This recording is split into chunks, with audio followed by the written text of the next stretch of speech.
लोग कहते हैं शिव पुराण क्या देती है, आप दिल से सुनो तो सही। जब जब विपदा आएगी, कोई रोग आ गया, कोई बीमारी आ गई, कोई कष्ट आ गया, कोई तकलीफ आ गई, आपने आस्था चैनल पर कथा सुनी है, मोबाइल पर कथा सुनी है, उस कथा का अगर एक अंश भी आपको याद रह गया तो किसी के दुख में तुरंत खड़े होकर आप श्री शिवाय नमस्तुभ्यं जप तो सकते हो, खड़े होकर बता तो सकते हो कि ये उपाय कर ले तुरंत आराम लग जाएगा। तू कर तो सही, शंकर पे विश्वास रख तो सही, शंकर का नाम ले तो सही।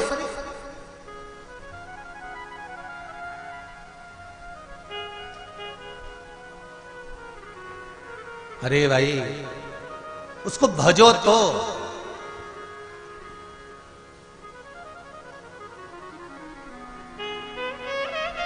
गुरुजी मेरा नाम मीना सोनी है, मैं आपकी कथा 6 महीने से सुन रही हूं। 12 जनवरी 2022 को मेरे पति को लकवा लग गया, जिससे उनका मुंह टेढ़ा हो गया, वो जमीन पर गिर पड़े। गुरुदेव शरीर बेकार हो गया, किसी काम का नहीं रहा। लकवा लगने के बाद जमीन पर गिर गए, मुख टेढ़ा हो गया। तभी 6 महीने से शिव महापुराण की कथा सुन रही थी और श्री शिवाय नमस्तुभ्यं का जाप मैंने करना प्रारंभ करा। उनका हाथ पकड़ा, 15 से 20 मिनट तक मैंने जैसा आपने कहा था सरसों के तेल का प्रयोग, वो तेल लाकर उनके शरीर पर मलना, शिव जी का श्री शिवाय नमस्तुभ्यं कहकर चालू करा। 15 से 20 मिनट तक मला। उसके बाद मेरे पति का मुख भी ठीक हो गया और खड़े भी हो गए, लकवा ठीक हो गया। ये शिव पुराण।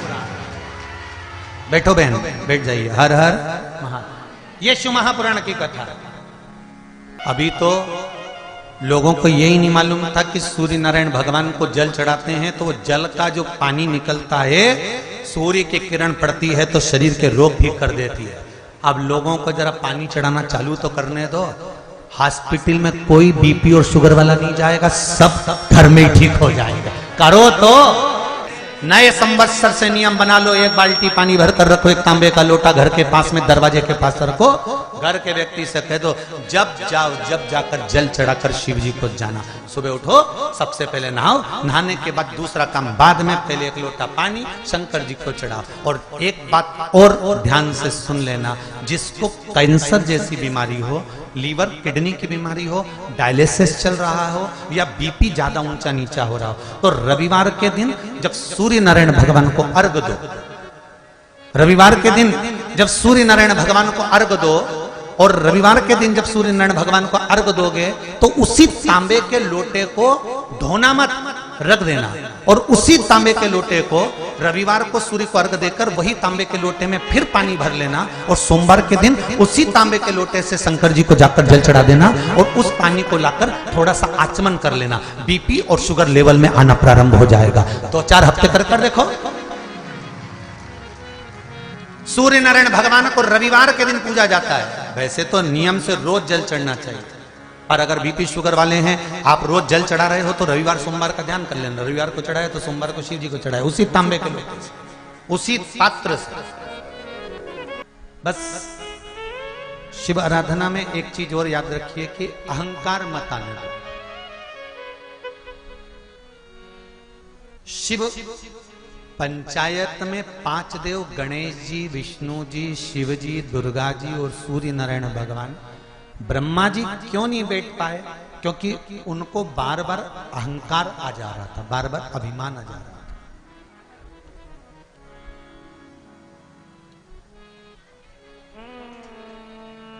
सब कुछ आए पर अहम नहीं आना चाहिए।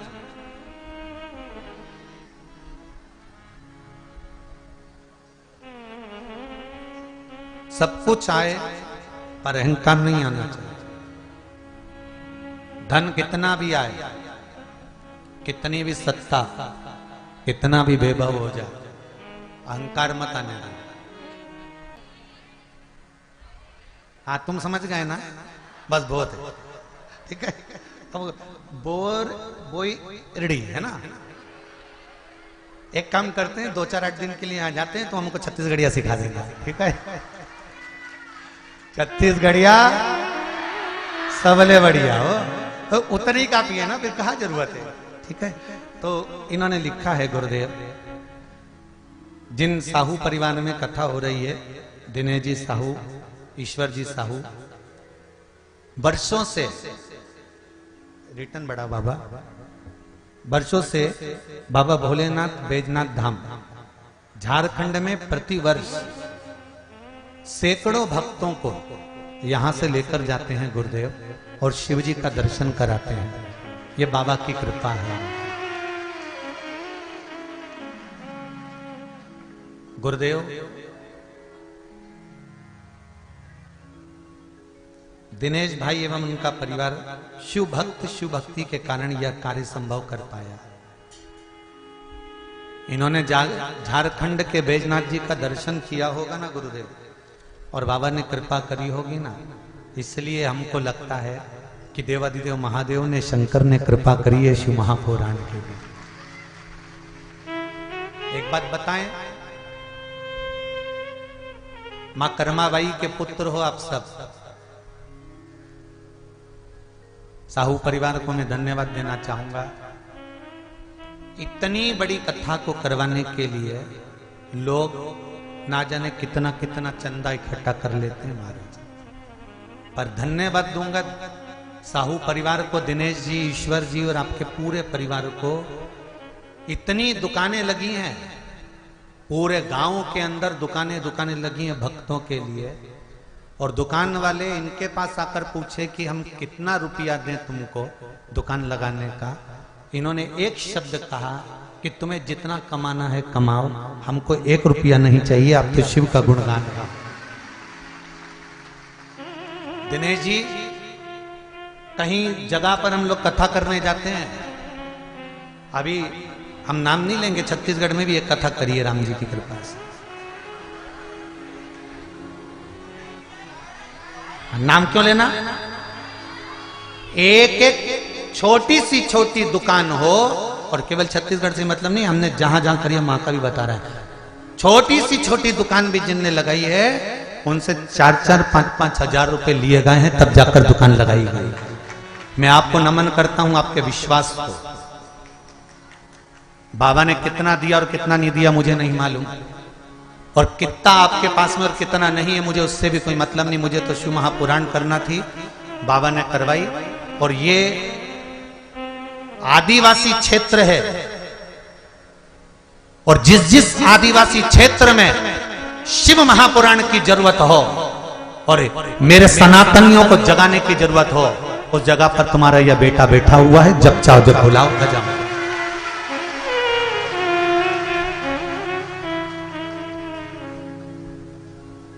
इस क्षेत्र में कथा की जरूरत थी, इस क्षेत्र में कथा की बहुत जरूरत थी। यहां लोग भटक रहे थे, शंकर को नहीं जान पाए। आज आप सब लोग जो आए हो ना बाहर से इस गांव में, इस गांव का आपने विकास कर दिया साहब, इस गांव को आगे बढ़ा दिया आपने। आने से मेहमान जब आते हैं ना किसी के घर में, तो घर वालों का हौसला बढ़ता है कि मेरे घर में मेरी जीजी आई, मेरे काका जी आए, मेरी बुआ जी आई, मेरे फूफा जी आए। पर जब इस हौले के कोसा गांव के अंतर्गत, हले कोसा के अंतर्गत जब आप आए हैं, तो यहां पर आने से आप लोगों ने गांव का एक एक घर का एक विश्वास बढ़ा दिया है। आप लोगों ने विश्वास जागृत कर दिया है इस गांव के अंदर, जो ऊर्जा दी है आप लोगों ने। बहुत बहुत धन्यवाद, दिल से कथा है। एक साधारण छोटी सी दुकान, वो भी छोटे से गांव में, और छोटी सी दुकान के अंतर्गत छोटा सा काम काज करना, ये तो शिव ही करा सकता है, किसी की सामर्थ्यता नहीं है। और वो जो करता है उसके सिवाय कोई नहीं कर सकता। एक पत्र कितना सुंदर आया है, कोई सिस्टर मैडम ने लिखा है,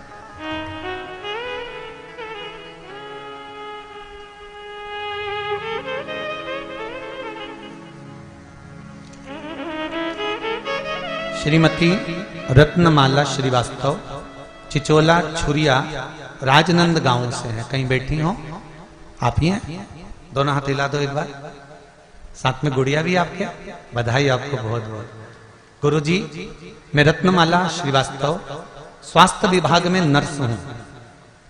हालेकोसा ग्राम के नजदीक ही चिचोला में पदस्थ हूं। मेरी शादी को 9 वर्ष पूर्ण हो गए थे। सब कुछ तो भगवान ने दे दिया था, पर संतान नहीं थी गुरुदेव। सभी लोग कहना भी चालू कर दिए थे कि मैडम आप तो खुद ही रोज 4-5 डिलीवरियां कराती हैं, प्रसव कराती हैं, पर अपना इलाज खुद क्यों नहीं कर लेती है। उन्हें क्या पता था कि मेरे बच्चादानी के अंतर्गत रोग था, असामान्यता थी, आकृति नहीं थी, बच्चा नहीं हो सकता था। गुरुदेव सारे डॉक्टरों को दिखा दिया था, सबने कह दिया था कि बच्चादानी में बच्चा नहीं ठहर सकता, गर्भ नहीं ठहर सकता, संतान नहीं होगी। तब गुरुदेव पशुपति व्रत 5 सोमवार शिवजी के मंदिर जाना, जल चढ़ाना, बेलपत्र चढ़ाना, उस बेलपत्र और जल का सेवन करना, और बाबा की ऐसी कृपा हो गई गुरुदेव कि मेरे घर में संतान हो गई गुरुदेव। मैं उसको लेकर गया। बहुत बहुत बधाई आपको। बैठिए। श्री शिवाय नमस्ते। शिव कृपा। जब दुनिया ताने दे, अब शब्द कहने दो, कहे तो अब शिव का भजन तो करो, शिव का स्मरण तो करो। ब्रह्मा जी को केवल एक अहंकार था, इसलिए 5 पंचायत के सदस्यों में ब्रह्मा जी नहीं बैठ पाए।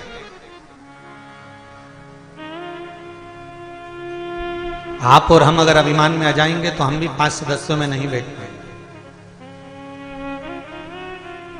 आप और हम अगर अभिमान में आ जाएंगे तो 5 सदस्य कौन है? अपने घर के ही लोग। अहंकार के चलते हमारे घर के लोगों के साथ भी हम नहीं बैठ पाएंगे।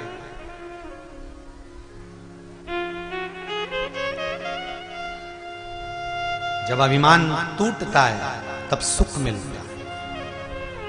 महाराज ब्रह्मा जी को अहंकार था। ब्रह्मा जी ने पूछा सूर्य नारायण भगवान से, मैंने सृष्टि का निर्माण नहीं करा तो ये सृष्टि किसने बना दी? जब मैंने सृष्टि नहीं बनाई तो ये सृष्टि किसने बनाई? एक बार ब्रह्मा जी को अहंकार आ गया और ब्रह्मा जी ने कह दिया कि मैं सृष्टि का निर्माण ही नहीं करूंगा। और ब्रह्मा जी बैठ गए मौन होकर, चुप होकर, स्तुप्त होकर।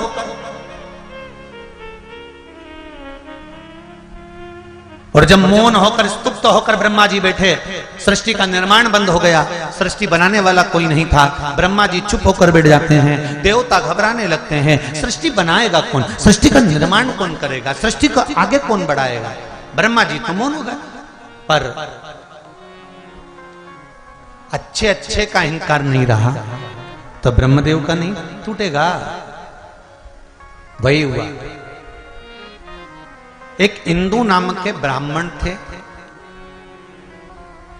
उनके यहां कोई संतान नहीं थी। महाराज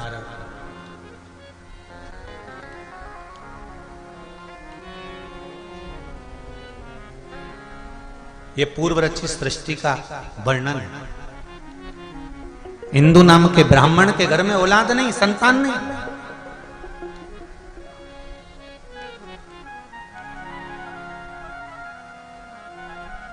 और जब संतान नहीं हुई इंदु नाम के ब्राह्मण के यहां,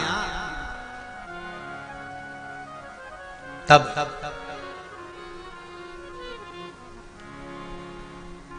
इंदु नाम के ब्राह्मण ने शंकर जी की आराधना करना प्रारंभ कर। क्या करता था इंदु ब्राह्मण? बेल के वृक्ष के नीचे जाता, शिवलिंग का निर्माण करता, पूजन करता। बेल पत्री के वृक्ष के नीचे शंकर का शिवलिंग बनाकर पूजन करने से क्या फल मिलता है? तो कहा बेलपत्री के वृक्ष के नीचे पार्थिव शिवलिंग का निर्माण कर कर जब हम पूजन करते हैं, बेलपत्री के पेड़ के नीचे की ही मिट्टी को लेकर जब हम शिवलिंग बनाते हैं और बेलपत्री के पेड़ के नीचे ही जब हम पूजन करते हैं, तो बेलपत्री के वृक्ष में जितनी पत्तियां होती हैं उतने शिवलिंग के पूजन का फल हमको प्राप्त हो जाता है। सहस्त्र शिवलिंग।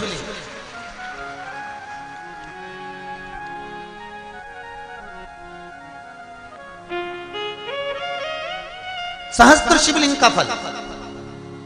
हम आपसे भी कहेंगे कभी कभी अगर मौका मिले ना, पार्थिव शिवलिंग का निर्माण करते रहना चाहिए। एक बार सीहोर कुबेरेश्वर धाम में कथा बाची थी, शिवलिंग पार्थिश्वर शिवलिंग शिव महापुराण की कथा। अगर नहीं सुनी हो तो जब फ्री टाइम रहा करे तो उसको सुन लिया करो। पहले बहुत सारी शिव पुराण की कथा बाची है, पार्वती, सती, उमा, गंगा। अभी शिव पंचायत चल रही है। इसके बाद में जो रायसेन में होगी, भोपाल से 40 किलोमीटर की दूरी पर, वहां जो कथा होगी वो त्रिपुंड शिव महापुराण की कथा होगी। वो कथा पूरी होने के बाद में फिर शायद वो 9 तारीख को समापन होगी और 13 तारीख को शिव महापुराण की कथा हरिद्वार में प्रारंभ हो जाएगी। तो हरिद्वार में जो कथा रखी है उसका नाम रखा है शिव पौड़ी। हरि की पौड़ी शिव महापुराण की कथा, हर की पौड़ी, हर का द्वार शिव महापुराण की कथा, जो हरिद्वार में 13 तारीख से प्रारंभ होगी। 13 अप्रैल से है सर, है 13 से 19 अप्रैल तक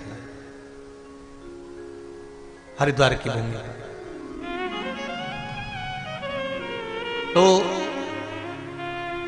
कथाओं का क्रम अलग अलग है। आप कथा वही है पर उसके रस तत्व को हमको ग्रहण करना है। कई लोग कहते हैं गुरुजी शिव महापुराण की कथा तो आजकल आप छूते हो, बस वो छू लिया ना, चल तो वही रही है ना, है तो शंकरी, सुन तो रखे हो ना। शिवलिंग का उत्पत्ति, पार्वती जी का ब्याह, सती मैया का भस्म होना, कथा वही है पर उसमें जो मूल तत्व है उसको हम श्रवण करें जिससे हमारे जीवन की सार्थकता।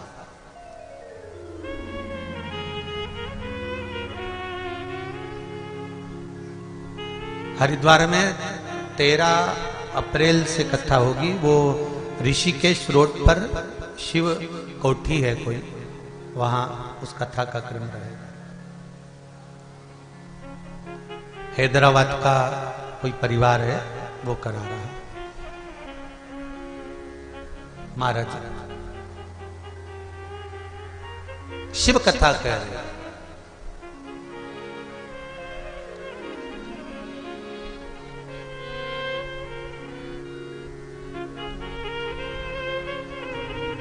ब्रह्मा जी को अहंकार आया, उन्होंने सृष्टि रचना का काम बंद करा। इंदु नामक ब्राह्मण ने शंकर की आराधना करी, बेलपत्री के वृक्ष के नीचे पार्थिव शिवलिंग का निर्माण करा।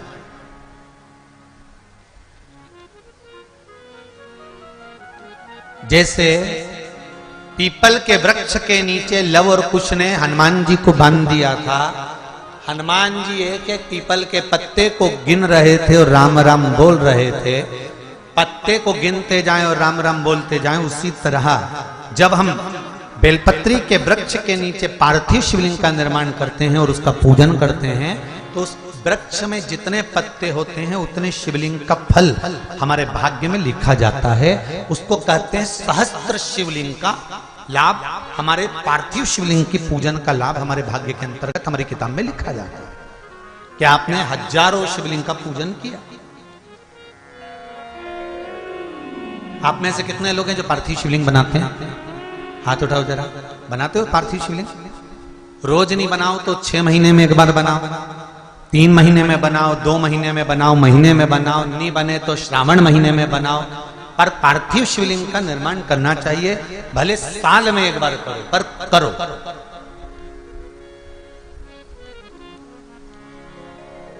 जरूरी है पार्थिव शिवलिंग।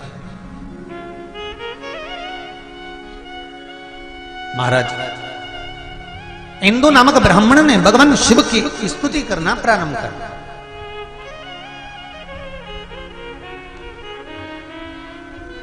हाँ, ये हरिद्वार की जो कथा है वो शिव फार्म, हरिद्वार में जो कथा होगी 13 अप्रैल से 19 अप्रैल तक आस्था चैनल पर आएगी। वो 1 बजे से 4 बजे तक। शिव फार्म, भूपत वाला रोड, हरिद्वार। और कथा करवाना है मर्दा परिवार हैदराबाद से। ये लोग कथा करा रहे हैं। एक बार जोरदार ताली बजाएं मर्दा परिवार हैदराबाद वालों के लिए जिन्होंने हरिद्वार की पावन धरा पर कथा रखी। शिव कथा कर रहे। ब्रह्मा जी सृष्टि की रचना नहीं कर रहे। हिंदू ब्राह्मण एक लोटा जल का लेकर जाता है, बेलपत्री के वृक्ष के नीचे पार्थिव शिवलिंग का निर्माण करता है, पूजन करता है, उसका विसर्जन करता है। शिव जी प्रसन्न हो गए, मांग तुझे क्या चाहिए। पार्थिव शिवलिंग जब सांसारिक मनुष्य अपने हाथों से निर्माण करता है ना, स्वयं पार्थिव शिवलिंग का निर्माण किसी दूसरे से नहीं करवाना चाहिए।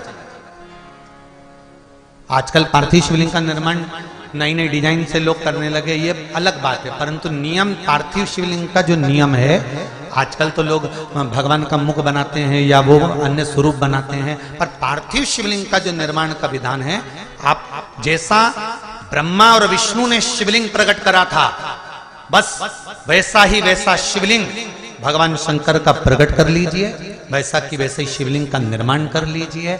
और शिवलिंग का निर्माण आप स्वयं अपने हाथों से करिए। क्यों? क्योंकि लिंग पुराण के अंतर्गत आता है, जब सांसारिक मनुष्य अपने हाथों से किसी ब्राह्मण के साक्षी में बैठकर स्वयं यजमान जब शिवलिंग का निर्माण करता है, तो उसके हाथ की अगर कोई रेखा बेकार भी है तो शिवलिंग को बनाते बनाते वो रेखा सुधर जाती है। और रेखा का निर्माण अगर गलत भी हो गया है तो वो सवर जाता है। बहुत अच्छे अच्छे शिवलिंग का निर्माण होता है, पर निवेदन करेगी व्यास की, आप अपने हाथों से शिवलिंग का निर्माण करिए। जब शिवलिंग थोड़ा सा आप बना दो और आपसे सही ना बने, तब जो विद्वान ब्राह्मण आपके पास में बैठे हों, कर्मकांडी ब्राह्मण बैठे हों, उनसे कहो, गुरुजी मैंने बना दिया, मेरे से जैसा बना, अब आप इसको सही कर दीजिए। फिर ब्राह्मण देवता उस शिवलिंग को श्रेष्ठ कर दे।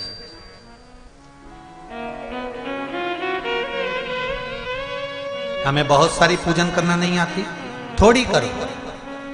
और ये मत सोचो कि गलत हो जाएगी तो भगवान रूठ जाएंगे। नहीं नहीं नहीं नहीं, भगवान तो रूठते ही नहीं। ये कर्माबाई का चरित्र कितना सुंदर कहता है। कर्माबाई जी को आज माता कर्मा जी की जयंती है। आप सभी को माँ कर्मा जयंती की बहुत बहुत बधाई हो। माँ कर्मा के जन्म दिवस की बधाई हो। संपूर्ण साहू समाज को बहुत बहुत बधाई, और साहू समाज को ही नहीं, संपूर्ण विश्व को माँ कर्मा जैसे भक्त की प्रागट्य की बधाई है, जिन्होंने भगवान जगन्नाथ को आवाज लगाती थी और भगवान जगन्नाथ भोजन करने आ जाते थे। आप जरा विचार करो, आपके कहने पे तो आपका छोरा भोजन करने नहीं है, और वहां कर्मा भाई आवाज लगावे। का जगन्नाथपुरी का सूरत, कर्मा भाई का असली स्वरूप कैसा था जब वो गांव में रहती थी? पिता रामनाथ जी, कर्माबाई 2 चोटी करती थी, लंबा लंबा चोटी, लहंगा 36 कली का, चोली, सिर पे एक छोटी सी चूनर डाल के रहती थी कर्माबाई, माथे पर एक बिंदी, होठों पर लाली थी कर्माबाई, कानों में छोटे से पिताजी ने बुंदे लाकर दी थी तो वो पहनी थी कर्माबाई, गले में तुलसी की माला पड़ी थी कर्माबाई के, छोटी सी 6 वर्ष की कन्या। और बाबा कहते हैं, माँ कहती है, सुन हम खेत जा रहे हैं, काम बहुत सारा पड़ा हुआ है, घर में ठाकुर जी की सेवा है। इतने बड़े लड्डू गोपाल थे, लड्डू गोपाल मतलब आगे बैठे ना, ऐसे लड्डू गोपाल छोटे से करेंगे, और तू सुन इनकी सेवा कर देना, और सेवा कर कर इनको भोग धरा देना। हाँ, और बाबा और माँ चले गए। कर्माबाई 6 साल की, इसको तो भोजन बनाना आता नहीं था। अब 6 साल की लड़की कितना भोजन बनाए? माँ को देखा था उसने भोजन बनाते हुए कि माँ खिचड़ी अच्छी बनाती थी, पर उसको खिचड़ी बनाना भी नहीं आता था। उसने सोचा खिचड़ी कैसे बनाए। माँ एक बर्तन रखती थी, बर्तन में पानी डालती थी, चावल डालती थी, दाल डालती थी, नॉन मिर्ची डालती थी, खिचड़ी बनाती थी। कर्माबाई ने भी एक इतना बड़ा बर्तन रख दिया, उसमें 1 कटोरी चावल डाल दिया, 1 बाल्टी पानी, चावल 1 कटोरी, बाल्टी भर के पानी, थोड़ा नमक, थोड़ी मिर्ची, और कर्माबाई भगोने को हिलाने लगी, चूल्हे पे रख के हिलाते हिलाते हिलाते हिलाते दोपहर हो गई, पर कर्माबाई की खिचड़ी नहीं बनी, क्योंकि वो खिचड़ी की जगह चावल का माड़ तैयार हो गई, कपड़े कलप देने वाला झोलिया तैयार हो गया। कर्माबाई ने देखा खिचड़ी नहीं बनी। कर्माबाई गई पड़ोस वाली काकी के पास में, काकी बाबा और मैया तो बाहर गए, खिचड़ी कैसे बनाते हैं? काकी ने कहा 2 गिलास पानी डालो, थोड़ा 1 कटोरी चावल, जिसको नहीं आती हो खिचड़ी बनाना लिख लो। 2 गिलास पानी, 1 कटोरी चावल, आधी कटोरी दाल, थोड़ा नून, थोड़ी मिर्ची, धीमी आंच में रख के उसको पका ले। कर्माबाई ने पकाया, खिचड़ी तैयार हो गई। दोपहर के 2 बज गए कर्माबाई को बनाते बनाते। इसने तुरंत खिचड़ी को थाली में उंडेला, उंडेलने के बाद उसमें गुड़ की खोड़ी रख दी, घी की बाटकी बीच में रख ली और थाली ले जाकर भगवान के सामने रख दी। और भगवान से कर्माबाई क्या बोली? हे मेरे ठाकुर, जल्दी जल्दी खा ले, जितनी भूख तुझे लग रही है उससे ज्यादा मुझे लग रही है।